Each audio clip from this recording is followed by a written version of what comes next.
Buenas tardes, señoras y señores, nuevamente aquí en Polémica en el Business y acá con otra persona que cuando pasan muchas cosas en el mundo y cuando pasan muchas cosas en Argentina, nos ayuda a pensar y nos ayuda a pensar en serio.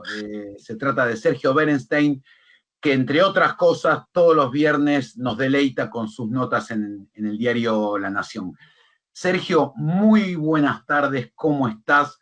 Fernando Meiter y Willy Nervi, que ya está a punto de subirse en un avión, te manda un fuerte abrazo. ¿Cómo andás? Bien, muy bien. Un placer charlar con ustedes siempre. Un gusto estar en el programa, así que súper agradecido. Como decís, ¿no? Con muchas novedades de la Argentina y del mundo. Es increíble las cosas que pasan. Bueno, ¿cómo estás viendo? A ver, la última vez que hablamos habíamos empezado a hablar del tema de la guerra del Medio Oriente, lo que había dicho Tomás Friedman, que acá podía pasar de todo, no podía pasar absolutamente nada, y están pasando las dos cosas y al mismo tiempo, ¿no? Es como una cosa que no se termina. ¿Cuál es tu visión al respecto de este tema? Yo creo que habría que diferenciar, ¿no? Las negociaciones en torno a esta tregua tan singular que tenemos con idas y vueltas, del cambio más estructural en el equilibrio de poder en Medio Oriente. Sí. Cuando mirás las negociaciones, te desalentás, es muy frustrante, es como, parece lo de Penélope, ¿no? Tejés de día, tejés de noche, es una cosa insólita. Y bueno, en el medio, por supuesto, las consecuencias, sobre todo en materia de inflación o de distorsiones generales de precios relativos como consecuencia de este episodio, son significativas, ¿no? Sí. Lo que pasó en Estados Unidos con los datos de esta semana, que para algunos no fueron tan malos porque el core inflation sigue bien, pero obviamente esto te asegura que va a contaminar el debate electoral de cara a las elecciones del 3 de noviembre, ¿no? De mitad de mandato, por lo menos. Si es que no, vamos a tener un problema que va a obligar a la Fed a tomar alguna decisión antipática justo cuando empieza Walsh su nueva gestión, ¿no? Pero cuando miras el cambio en el equilibrio geopolítico en Medio Oriente, ahí hay algún motivo para ser, no digo optimista, ¿no? Pero para entender el porqué de la guerra, que no queda tan claro cuando hablamos la última vez, Fernando. A ver, te escucho. Porque yo lo que veo ahí es que se están dando cosas que no se dieron nunca, ¿no? Por supuesto, el régimen iraní sigue fuerte, descabezarlo no sirvió de nada. Va a ser difícil tener un assessment independiente y objetivo de cuál es el daño militar, ¿no? Hubo daño militar seguro. ¿Deja a Irán fuera de carrera? No, ¿verdad? Pero lo que sí tenés es, por un lado, una actitud agresiva de Irán frente a los aliados y no tan aliados de Estados Unidos en la región, incluyendo aliados de ellos como Qatar. Eso es algo que, si lo miras objetivamente, suena más a desesperación que a otra cosa, ¿no? Entonces ya tenés que bombardear a una de las potencias regionales que siempre te apoyó y que tenés un problema. Lo digo en particular respecto de Qatar, ¿no? Pero pasó con Jordania y con otros países que sufrieron las consecuencias en términos estructurales, o sea, infraestructura, destilerías, en el caso de Arabia Saudita en particular. Cuando miras eso, decís, bueno, ¿qué consecuencia tiene esto? Y lo que ya sabemos es que hay una posibilidad bastante significativa que los acuerdos de Abraham se expandan, ¿no? Sí, definitivamente. Tengas una realidad económica, comercial, financiera, de integración que era absolutamente impensable hace pocos meses y que hoy no, ¿no? Sobre todo, me parece, el eje Arabia Saudita e Israel, que cambia absolutamente lo que conocemos de Medio Oriente. Porque vos decís, bueno, ya tuviste la paz con Egipto. Sí, pero nunca tuviste integración comercial y financiera ni cooperación como la que ya se está dando en los negocios. Claro. Te cuento una anécdota. Un amigo mío viene hace un mes y medio con un barco a comprar ganado en pie en Uruguay y en Argentina, corderos, para llevar a Arabia Saudita. Israelí. Me dice, no, tengo una compañía ya inscripta en Arabia Saudita. Algo que yo, o sea, nunca pensé, conociendo a Israel hace mucho tiempo, que iba a ser algo factible, ¿no? Y me lo decía como algo muy normal, me diciendo, cambia tu cabeza, o sea, reseteate, flaco, porque ya no es malo que vos pensabas, ¿no? Y cambió todo, se dio vuelta todo. Y te sumaría esto la situación en el Líbano, porque hoy tenés a buena parte del liderazgo emergente del Líbano que entiende que la única manera de acotar la influencia de Hezbollah en su país es pactando con Israel. Y eso, yo tengo 63 años, nunca lo escuché. O sea, nunca No, escuché el Líbano. nunca lo vimos, nunca lo Nunca lo vimos, es vimos. cierto, es totalmente cierto, sí, sí. Entonces digo, esto es nuevo.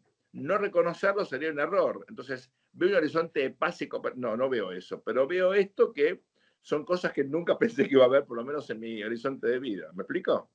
Sí, sí, te explicas totalmente. Y pregunta, ¿y acá Pakistán qué papel juega?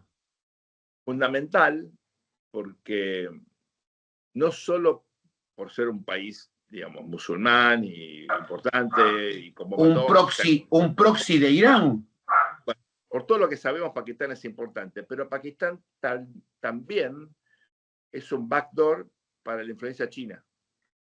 Y China, por razones obvias, porque buena parte del petróleo que consume viene de ahí, porque tiene interés naturalmente en que esto no escale, porque las cadenas de abastecimiento lo jode a ellos, porque también la cuestión de los agroquímicos lo jode. Hay un montón de elementos para entender por qué China quiere que esto no escale, ¿no? Entonces, por eso Pakistán tiene el papel significativo.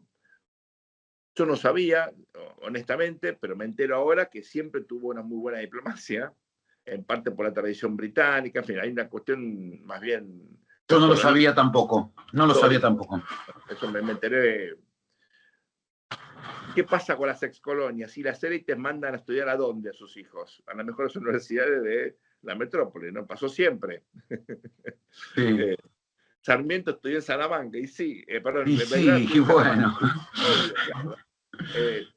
Entonces, tipos educados en Oxford, en Cambridge, obviamente, después defienden los intereses, pero los sentás en una mesa y son aviones, ¿no? Sí, sí. Así que, bueno, ojalá tengan éxito en esto. Mi impresión es que estamos en una negociación que es complejísima y ratifica un concepto que yo aprendí cuando hice mi doctorado en la escuela de graduados, ya hace más de 3 décadas, y es el problema de las guerras no es ganarlas o perderlas, siempre hay que tratar de ganarlas, ¿no? El problema es terminarlas.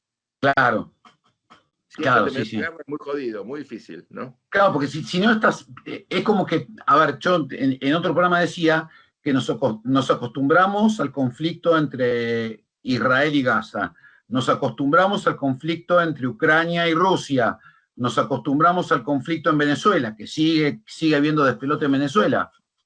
Nos acostumbramos a este conflicto, ya hoy nos levantamos, uy, bajó el precio del petróleo, bueno, sigamos. Y acá hay dos grandes jugadores, uno es Rusia y otro es China, en donde cada uno también están moviendo sus fichitas en este TEC, ¿no? Todos juegan, todos. Hace poco hablaba con un amigo que es especialista en cuestiones de relaciones internacionales, no tengo autorización para citarlo, pero él me decía, ahora estamos con información en tiempo real de lo que pasa básicamente en todo el mundo, no tenemos capacidad de capturar todo lo que pasa, pero bueno, digamos, podríamos, ¿no? Si tuviésemos 24 horas enfrente de la computadora estaríamos entendiendo todo, con información, con múltiples voces en cada país. Me dice, pero ahora, olvídate de las telecomunicaciones, el mundo de Internet, etc. Hace 100 años, vos decís, bueno, pasaban cosas en cada uno de esos países, vos no te enterabas, pero las cosas pasaban.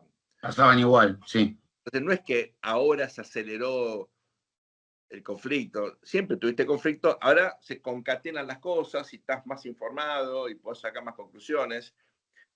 Pero me parece una definición interesantísima, ¿no? Porque uno dice, es un mundo volátil, incierto, ambiguo.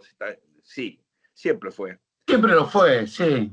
Ahora te enteraste, ahora sos consciente del quilombo que pasa. Pero bueno, lo cual no quiere decir que ese quilombo no tuviese efectivamente múltiples efectos en esa época, ¿no? Yo creo que estos son elementos para pensarnos hacia adelante, porque la gran pregunta es, ok, tenemos que aprender a convivir con lo que vos estás marcando, con la guerra, con la incertidumbre, con la volatilidad. Yo diría, mira, hipótesis de trabajo, por la duda sí, ¿no? Eh, prepárate para lo peor y después si no pasa, bueno, mejor, vas a tener en todo caso capacidad ociosa, pero prepárate Claro, para eso. No creas que vas a volver a la estabilidad hegemónica de los 90, porque probablemente eso no pase. no, definitivamente. Ahora, y decime una cosa, todos estos conflictos que nosotros estamos describiendo acá, ¿tienen algo que ver, impactan de alguna manera, por ejemplo, en lo que está pasando, sobre todo el tema Venezuela? Yo sigo mucho por defecto profesional el tema Venezuela por tema de petróleo y de gas, ¿no es cierto? Claro.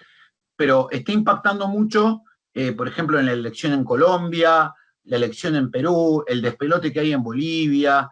Eh, parte de ese conflicto mundial, de todo eso, está impactando en estos países con estas elecciones tan reñidas. Pues, hoy estaba leyendo que en Perú, por ejemplo, Keiko le lleva 1000 votos al Roberto otro Santos. contrincante. ¿Cómo Bastante. impacta o no impacta eso? Mira, el sistema internacional, al ser un sistema, efectivamente tiene un grado de integración que nos obliga, como hipótesis, por lo menos de trabajo, a partir del supuesto de que seguramente algún impacto va a haber. Pero el impacto es diferente en módulo, intensidad y sentido en cada caso. Y muchas veces tenés efectos colaterales menores que te tuercen creo yo, la aguja, a veces no te influyen tanto, ¿no? En el caso peruano, por ejemplo, decís, bueno, la dinámica de fragmentación del voto y de paridad de los candidatos la tuviste en múltiples elecciones antes.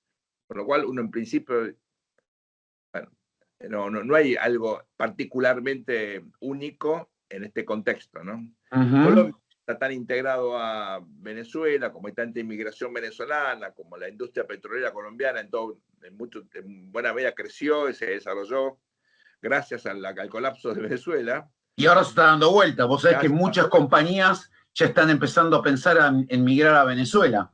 Y La gran lógico, noticia de esta semana fue. claro.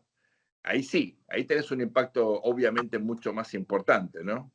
Pero como, digamos, hipótesis de trabajo, yo te diría, en la medida en que el petróleo siga siendo, y lo va a ser por mucho tiempo, vos sos el especialista acá, ¿no?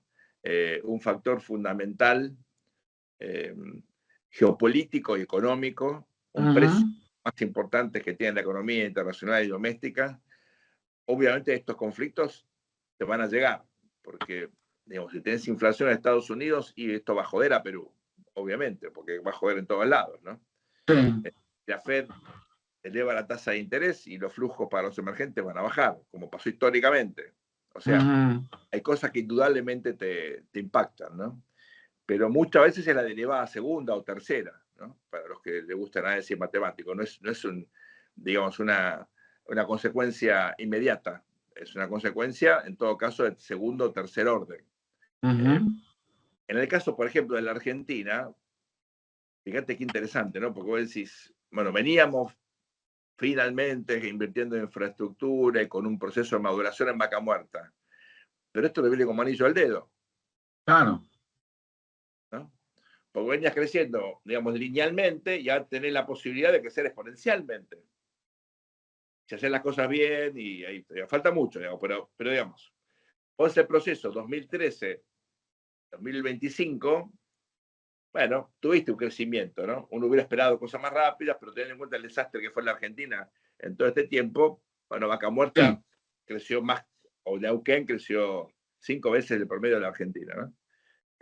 Ahora, el evento de Medio Oriente te da la chance de que los Chevron de este mundo quieran enterrar 14.000 palos. Sí, bueno, eso es Sí. nuevo. Porque eso sí tiene que ver con la percepción de que este es un conflicto que no termina de resolver la cuestión de fondo, ¿no? Porque si hubieras tenido una resolución, como muchos un poco superficialmente pensaron, cambio de régimen, Irán, hasta el hijo del Shah quería volver, ese tipo de cosas, bueno, por ahí te caía a 40 mangos el barril y cambiaba todo, ¿no? Y estaba Claro. haciendo otra ecuación. Sí, lo que pasa es que a las compañías norteamericanas de petróleo, a las petroleras norteamericanas, hoy un barril de 60, 70 hasta $80 no les convenía. Les convenían estos precios que están ahora. Estos precios son mucho más rentables para ellos que los precios anteriores. Y O sea que seguro, tan seguro.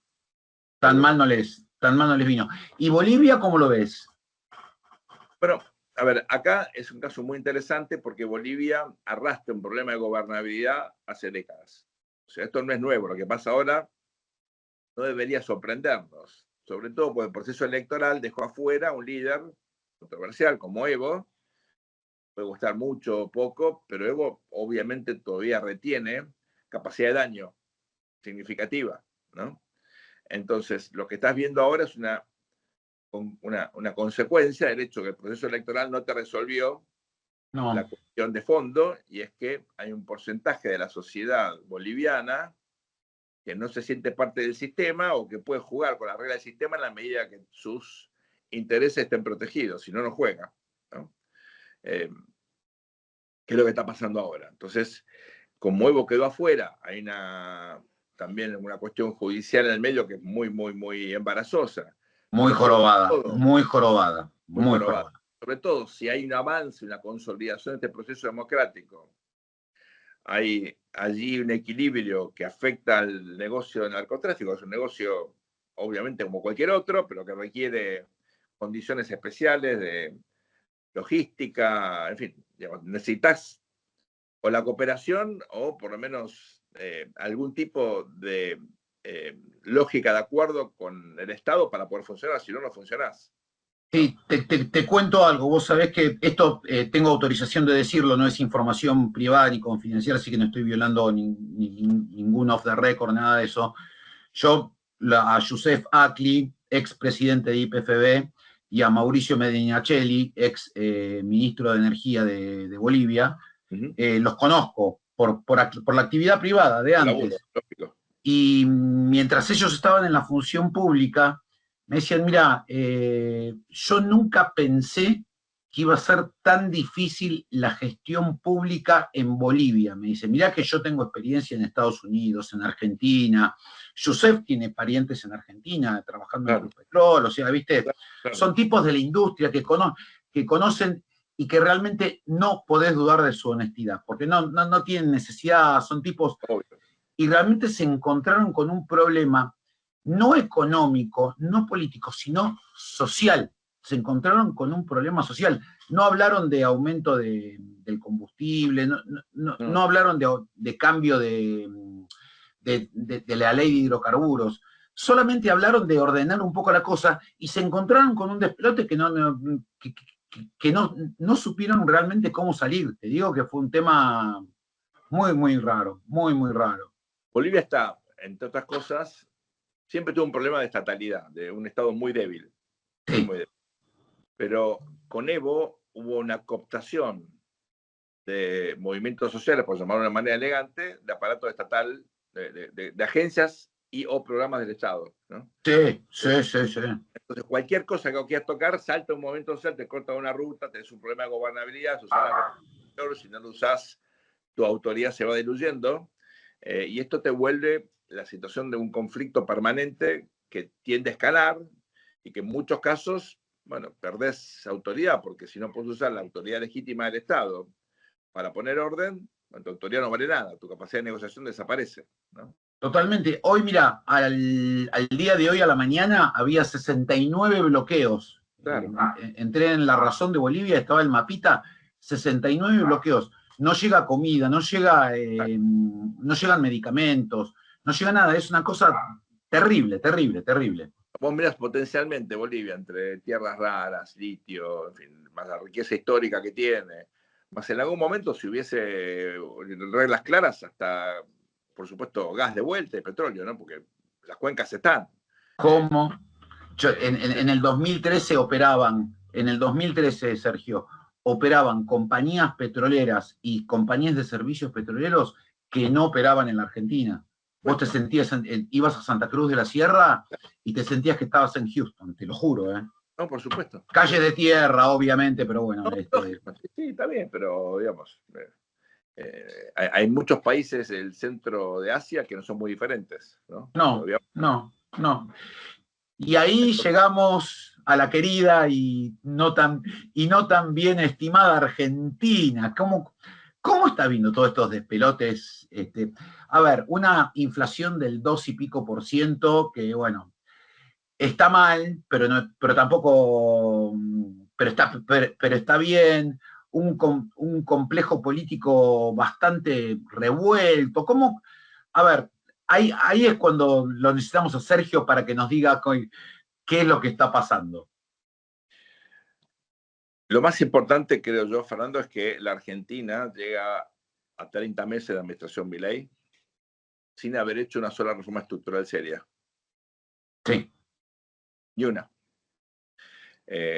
La única, más o menos, que tiene un título importante, que es la reforma laboral, en el fondo es una reformita que no toca ningún tema de fondo relevante, No. con lo que nadie va a tomar un trabajador por esa ley, ¿no? Entonces, al no haber hecho ninguna reforma estructural, vos te preguntas, ¿cuál fue el promedio inflacionario de la Argentina 10 años antes de la asunción de Milei? 2%. Entonces, ¿cuál es la inflación que tenés que esperar? Y 2%. Porque, matemática simple. decir, bueno, voy a tener una política de atraso cambiario y monetaria más prudente, vamos, poder bajar al 1,2, al 1,5. Mucho más no vas a poder porque es estructural el problema de la Argentina, tiene reglas de juego vetustas y absurdas, entonces tenés inflación, ¿no? Tenés una economía cerrada, tenés un arancel externo común del Mercosur que también te limita cualquier apertura unilateral, para bien o para mal. Entonces, bueno, esto es lo que tenés.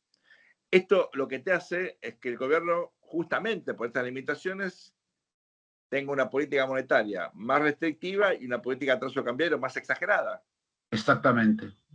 O sea, podrían tener un tipo de cambio más competitivo si tuviesen reglas del juego más lógicas, una tasa, por ejemplo, ¿no?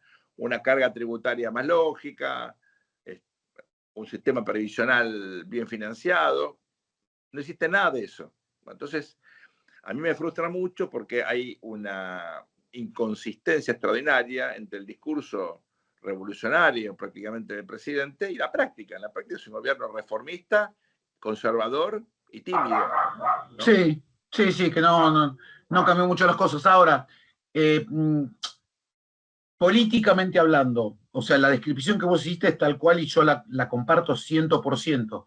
Ahora, pero políticamente hablando, ¿cuál es el papel hoy del PRO? ¿Cuál es el papel hoy del kirchnerismo y el neokirchnerismo? Todos estos movimientos que están dando vuelta. ¿Se ven beneficiados con esta situación o no, según tu punto de vista? En estos 30 meses tuviste diferentes momentos. El año pasado la economía argentina sufrió una especie de crisis financiera autoinfligida por la combinación de una decisión, a mi entender, errónea del presidente de desarmar las LEFIs, estas letras de financiamiento. Es un poco técnico esto, pero básicamente habían logrado una política monetaria muy discrecional, ¿no? Limpiar un poco el desastre heredado en el Banco Central y en mayo, junio del año pasado decidieron desarmar todo eso. Entonces, la verdad que generaron una corrida. Fue una corrida, definitivamente. Que por supuesto la incertidumbre electoral la aceleró, pero el origen de la corrida fue un error no forzado del gobierno, ¿no? Teoría del presidente, no del equipo económico. El equipo económico, hay que destacarlo, es excelente. Tiene el funcionario, me parece, más destacado que en la Argentina, que es José Luis Daza, que es el viceministro. Sí. Y además muy buen vocero del gobierno. El tipo es un lujo y me parece que le da a Toto Caputo una solidez técnica, una experiencia internacional, una visión 360, que Toto, que es un muy buen economista, pero más financiero, no tenía, ¿no? Entonces, esto, ¿por qué es importante? Bueno, porque hoy lo que tenés es una incertidumbre electoral más generada por problemas de management político, ¿no? Un gobierno que políticamente está gobernado por gente muy inexperta, que tiene sus, obviamente, virtudes y logros no significativos, porque de la nada, presidente, en 4 años algo vos hiciste, ¿no? Sí, no, a ver, yo siempre digo lo mismo, para llegar a ser presidente de la Argentina no tenés que ser ningún idiota. Algo, porque tenés que tener mucha plata, tenés que conseguir mucha plata, por un lado, y no cualquiera llega a presidente de la Argentina. No, pero pará. No hay que menospreciar ese tema. Llegaron y se sostuvieron el poder con una, digamos, una representación mínima minimorum en el Congreso, sin ningún gobernador y sin ningún intendente, sin ningún sindicalista que se hacía libertario, con la iglesia en contra, o sea, los factores de poder tradicional en la Argentina que miraban a este tipo, como había sugerido en su momento Albistur, con el pochoclo en la mano a ver cuándo caía. Claro. Acá está, ¿no? Estamos hablando de una eventual posibilidad de reelección del presidente Milei. Quiere decir que el sistema que no le dio crédito a Milei hoy se encuentra con un presidente con mucha más espalda y recursos de lo que se pensaba, pero tal vez no lo suficiente como para generar certidumbre político, electoral y regulatoria. Eso no nos pasa ahora. Entonces, un presidente desgastado que comete un montón de errores sin ningún sentido, el caso Adorni, el caso Libra, el caso Micheli, que es esta abogada que iba a ser designada jueza. La cuñada de Hugo Alconada Mon. La cancelaron, que es una ridiculez. Ataques permanentes en los medios de comunicación sin ningún sentido. Acusaciones infundadas de golpe de Estado que le estaría obligado a denunciarlo porque es funcionario público. Y está penado por la ley, hay una ley de defensa de la democracia. Un tipo que hace un golpe de Estado en Argentina tiene que ir preso. Entonces dice cualquier cosa. Y por supuesto la palabra presidencial hoy está degradada. Devaluada, totalmente. Pero eso por una decisión absurda del presidente, ¿no? Al mismo tiempo, él no tiene mucha experiencia. Su hermana, que es una persona clave en el gabinete, tampoco. Tampoco. Santiago Caputo es un joven muy talentoso. La primera tarea o responsabilidad de exposición pública relevante es esta, ¿verdad? Los primos Menem tienen un apellido obviamente ilustre, entre comillas, para la Argentina, pero ellos en particular no tienen una gran experiencia. Lule Menem era un personaje gris en el Senado, pero digamos... Sí, nadie lo conocía, o sea, bueno, yo me entero de la existencia del señor Lule Menem a partir de este gobierno, yo antes... Claro. Y Martín Menem, que es un tipo muy simpático y demás, pero vendía suplementos, digamos, para gimnasio, ¿viste? No es un tipo que tampoco... No. Es que Argentina es así, ¿viste? Es medio raro. Con esos personajes y te fue bárbaro. ¿Cómo te fue? Le fue muy bien al gobierno, ¿no? Entonces, yo valoro, ¿viste? Lo bueno que hicieron ellos y digamos, lo pro gobernabilidad que es el sistema político argentino, porque en otras épocas te echaban por mucho menos, digamos, ¿no? No hubiesen durado ni 5 minutos, Sergio, pero estoy seguro de eso. Y ahora, Macri, los esbirros de Cristina, todo esto, ¿cómo se reacomodan según tu punto de vista? Hay un sector del establishment que quiere un mileísmo sin Milei, que quiere las políticas económicas de Milei, el alineamiento con Estados Unidos, etcétera, pero con un gobierno más presentable, no con, digamos, personajes que a veces te dan un poquito de vergüenza, ¿no? ¿Y ese sería Macri?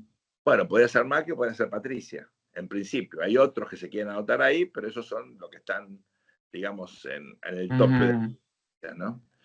La acusación infundada, por otro lado, del presidente Milei, ya no dentro de la Argentina, sino en el Argentine Week, en Nueva York, en el edificio de JP Morgan, donde es cliente, ambos son clientes, a Paolo Roca y a Madanes, es insólita.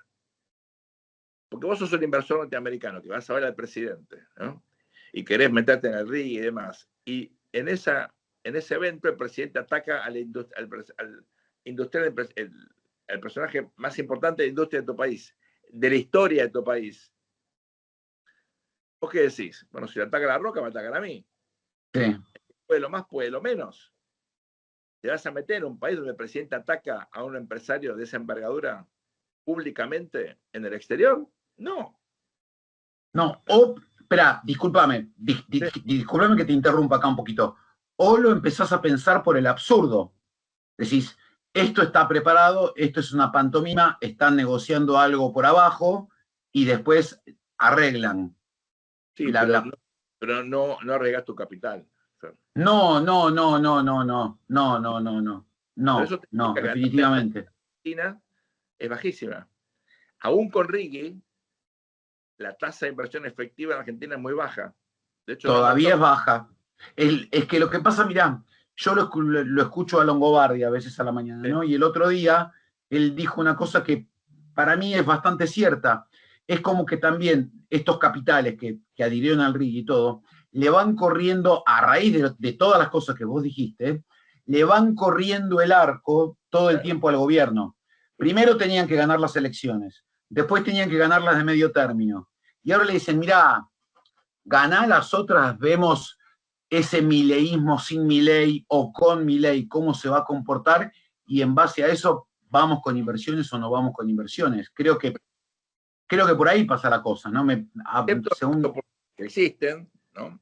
Excepto algunas industrias que sabés que tenés, bueno, de última litigas, vas al RIGI, te adherís al RIGI y litigas en Nueva York. Sí. Te va a costar, pero bueno, vas a poder por lo menos salir hecho, ¿no? O tenés una ganancia de corto muy significativa, son activos estratégicos, ¿no? Ahí sí tenés, entonces tenés litio, tenés cobre, y ves el precio del cobre y entendés por qué la gente se mete de cabeza. Pero ojo, en la Argentina es un despelote hacer negocios, no solamente a nivel nacional, ¿eh? Tenés riesgo subnacional, tenés riesgo local, tenés un riesgo social, tenés problemas con la prensa, tenés problemas por todos lados, con lo cual el que cree que todo se limita a ser, digamos, a tener un buen vínculo con el gobierno nacional no entendió este país. Hay muchas No, no, no lo entendió, no lo entendió. que vuelven locos a los empresarios, a los ejecutivos que hacen negocios, vuelven locos, los expropian, los persiguen, los obligan a contratar a empresas que son justo el primo del, ¿viste?, el ministro de producción y cosas por el estilo, porque es así, ¿no? Sí, sí, sí. O te meten la ley 80-20, 80% de la gente que contratás tiene que ser de la provincia. Es decir, flaco, no hay soldadores entrenados para la minería de última generación en una provincia como Santa Cruz, que tiene 300.000 habitantes. O Neuquén, yo te aseguro que la ley de compra neuquino, tarde o temprano, se les va a venir en contra. Pero Lo vengo lógico, diciendo hace rato, ¿eh? Lo vengo lógico. diciendo. O ¿qué vas a tener? Un tinglado, ¿no? Y vas a producir en otro lado, Claro. como pasó históricamente. Es decir, ¿querés que te empresa? Abre una empresa, te contrata una secretaria, ¿no? El tipo de Te pago seguridad. ingresos brutos por la compañía, te hago Exacto. pasar todo, te hago pasar una planilla. La conocemos bastante bien toda esa. Entonces, esas son cosas que no tienen ningún sentido, que pasan. Después tienes tasas municipales que te vuelven loco, Sí. la logística. En Argentina ya fracasó un gran proyecto de potasio que tenía Vale en Mendoza, en el sur de Sí, Mendoza, señor. por la expropiación ridícula de los intendentes. Pensaban que se iban a ser millonarios, pues pasaba el tren. Con el potasio que no tiene aparte de impacto ambiental, cero. Cero, cero, cero Entonces, completamente. bueno, por eso, ganar plata en este país es complicado, Fernando. Es muy complicado. Es difícil, es Parece difícil. es así. No, no, es así. ¿Y el peronismo? El peronismo está experimentando un desgaste, sigue siendo la marca política más relevante de la Argentina, sigue teniendo un piso por ahora, ¿no? Si se mantiene unido de intención en torno al 30%, independientemente del candidato que lleve. Sí, ese es el piso base que nunca se va a mover, mínimo, 30-35%. Exacto, con lo cual está, si vos decís, ¿cómo está? Mira, arranco primero o segundo, ¿no? Mal no estás. Si no tenés ¿No? candidato, si no tenés figura, no tenés idea, no tenés equipo profesional, si tenés 30% de intención de voto, tenés que estar muy contento. La verdad. Increíble, ¿no? Y la gente, si tuvieras un buen candidato, si tuviera gente pensando alguna idea lógica, te iría mucho mejor, probablemente, ¿no? Yo siempre digo, ok, vas a la sede de la calle Mateu, ¿no?, que ya tenés que ir hasta la sede de la calle Mateu en el barrio de Once. ¿Qué encontrás? Nada. Nada. No hay nada. No. No hay nada. nada, nada es nada. O sea, está abierto el día que hace una reunión, si no está cerrado. No hay, o sea, si te quieres afiliar ahí no puedes, es la sede del peronismo, no te puedes afiliar, ¿no? Ahora, vas a venir de Mayo al 500, ahí hay gente pensando, te aseguro. Claro, sí. Hay gente pensando ahí, claro. viendo que Avenida Mayo 500 es la sede del Instituto Patria. Claro. Por más que Cristina está en su casa, me gusta, pero ahí tenés gente que está por lo menos haciendo algo, ¿no? Sí, me consta.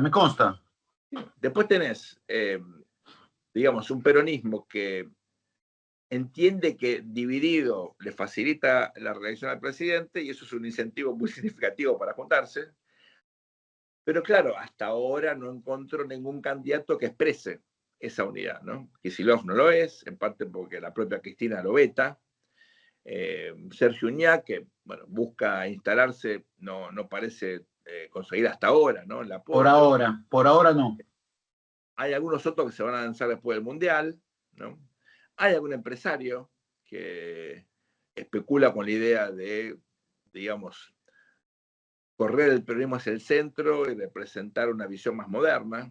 En eso, algunos cercanos a Jorge Brito lo quieren convencer para que juegue esa partida, ¿no? Y bueno, Jorge Brito sería una derechización de la centro-derecha del peronismo, digamos, ¿no? Un tipo de banco, un tipo de gestión en un club como River, qué sé yo. Sí, pero él no es un tipo de derechas para nada, el padre tampoco lo era. No, pero digamos que ya lo sé, pero te digo que en el cuadradito argentino la gente lo mira así, ¿no? Pero el peronismo siempre fue un movimiento conservador. Lo raro del peronismo, a ver, Kirchner era un tipo conservador. Súper conservador.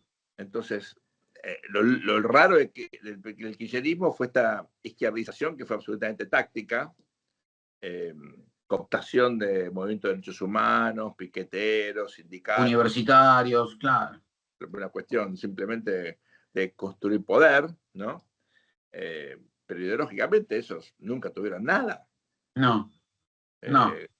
A ver, Néstor Kirchner siempre fue el primer defensor de Cavallo, de la convertibilidad. Sí, señor. Así que en eso no hay que, digamos, no hay que comerse la mague de la Cámpora tampoco es de izquierda, ¿no? Pero es interesante que el nombre de Cámpora, porque Cámpora, que era recordemos, ¿no? Era un político conservador del interior de la provincia de Buenos Aires, dentista aparte, ¿no? Nada contra los dentistas, digo, no era un líder popular, ni mucho menos. No, era un odontólogo. Estuvo 40 y pico de días en el poder, pero ¿por qué lo puso Perón de candidato? Primero, los militares no lo dejaron ser candidato él en marzo del 73, ¿no? Un poquito de historia. Por eso, aquí pone a un pelele, a una marioneta para poder echarlo cuando quería, usarlo. Claro.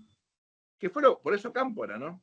Ahora, en ese interín, que fueron 40 y pico de días, el periodismo, que era un gran despelote, hizo cosas medio raras, ¿no? A la asunción de Cámpora vino el que era el presidente de Cuba, Dorticós, vino Salvador Allende. Entonces había como una cosa rara, porque tiene que ver con lo que era América Latina, ¿no? Eso no hay que pensar que era un gobierno de izquierdas, nunca lo fue, ¿no? Nunca. No, es que, a ver, para mí la izquierda en Argentina, esto es una opinión personal, ¿no? Y vamos a ir los domingos a luchar por la revolución, porque el país... Y vos el domingo querés comer un asado con tus amigos, ver un partido de fútbol, no me digas que tengo que ir a marchar y a ensuciarme las patas. Creo que por eso fracasó el comunismo acá en la Argentina, solamente por eso. El partido de izquierda más exitoso electoralmente en la historia de Argentina fue el Partido Socialista Argentino. Claro. Dirigido por un médico, Juan B. Justo, que era un tipo muy culto y muy, digamos, especial, que leía alemán, que aprendió alemán para leer El Capital, ¿no? Que era parte de la tradición higienista del fin del siglo XIX, de los médicos franceses y demás. Esa fue la experiencia de centroizquierda o de izquierda más exitosa. Llegaron a tener más de 10 diputados, en un congreso mucho más chico, con grandes dirigentes, grandes oradores, como Alfredo Palacio, Repeto, Mario Bravo, en fin, Manuel Ugarte, Ibar Lucea, eran tipos, cuadros, bueno, el propio Pinedo de Tomaso, Pinedo, el abuelo de Federico, Sí, sí. porque era el partido de los intelectuales cultos y honestos, que criticaban el radicalismo por ser un partido de masas y medio trucho, que repetía los vicios de los conservadores, porque venía del tronco conservador el radicalismo, y ellos se veían como un partido moderno, más europeo, parecido a la socialdemocracia alemana, francesa, etcétera, etcétera. Entonces, esa fue la experiencia de izquierda más exitosa. Por supuesto, hoy no existe esa izquierda, te queda un poquitito en Santa Fe y alguna otra expresión, pero que expresiones más bien populistas, ¿no? O trotskistas, bueno, con cierta a veces relevancia, como Miriam Bregman, que es una tipa que tiene buena imagen positiva, pero que cuando se presenta a elecciones saca el 5% de los votos con suerte, ¿no? Claro, sí, sí, dice unas cuantas verdades, porque a veces dice unas cuantas Sí. verdades acompañada de un montón de pavadas, un montón de utopías. Porque esta chica, en el último debate presidencial, el 8 de octubre del año 2023, no solamente no condenó el ataque de Hamas a Israel, Sí, sino que de hecho lo avaló, lo justificó, legitimó, lo cual sí. es absolutamente, digamos, degradante desde el punto de vista humano. No, no, no, es ofensivo, es ofensivo, es ofensivo. Yo sé que me estoy extendiendo con el tiempo que te había prometido, pero quería una reflexión tuya sobre, si tenés tiempo, si no, no importa, Sergio, acerca del conflicto, porque sé que vos conocés mucho del conflicto entre Israel y Gaza.